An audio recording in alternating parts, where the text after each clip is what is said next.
He had not spoken to another human being in 31 days. Stay until the end, or the water finally stills.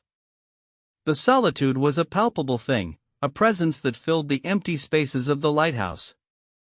Every creak of the wooden floorboards, every groan of the metal lantern room, seemed to echo through the stillness.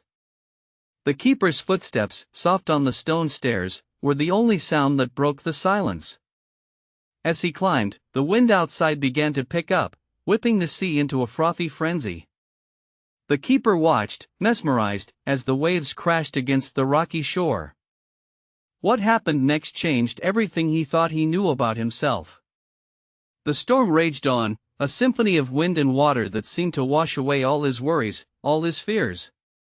In the midst of the turmoil, he found a sense of calm, a sense of being connected to something greater than himself. The silence that followed was unlike any he had ever heard. It was as if the world was holding its breath, waiting for something to happen. And then, in the stillness, he heard it, the sound of a seagull, crying out in the distance. The keeper smiled, feeling a sense of companionship, of not being alone in this vast, empty world. As the days passed, the keeper began to notice the little things, the way the light danced through the lantern room, casting shadows on the walls, the way the sea spray tasted on his lips, the way the stars twinkled like diamonds in the night sky. He felt a sense of wonder, of awe, at the beauty of the world around him. And yet, despite the beauty, despite the sense of connection, he couldn't shake the feeling of loneliness, of disconnection. It was as if he was floating on a sea of nothingness, unmoored and unattached. The keeper's journal, once a faithful companion, now lay dormant, its pages blank and unmarked. He had nothing to say, no words to express the depths of his emotions.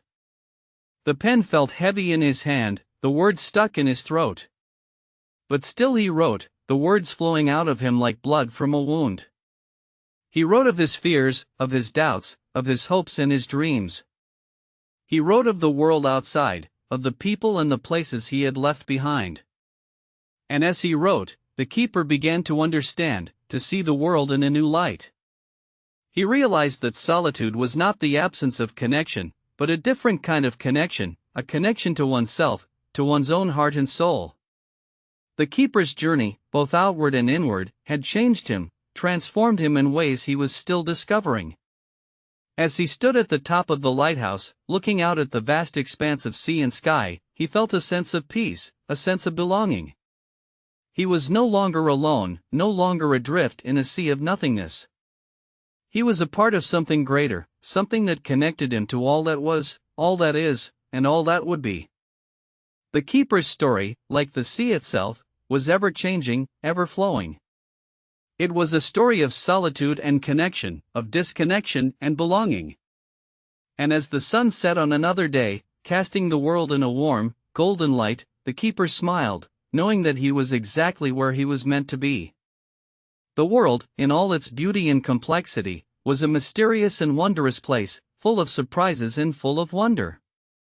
And the keeper, the last lighthouse keeper in the world, was grateful to be a part of it, to be a witness to its beauty, its power, and its majesty.